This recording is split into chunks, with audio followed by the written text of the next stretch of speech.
Anda sedang batuk dan bersin? Tahukah Anda, saat ini Anda berpotensi menyebabkan ribuan hingga jutaan kuman ke udara? Anda dapat mencegahnya dengan mengikuti etika batuk berikut ini.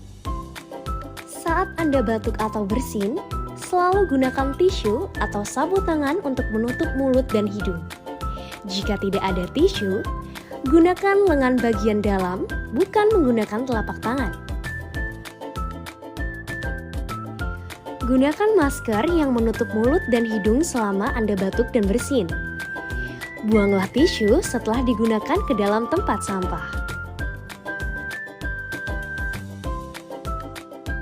Cuci tangan Anda segera dengan air mengalir dan sabun, atau bersihkan dengan alkohol hand drop.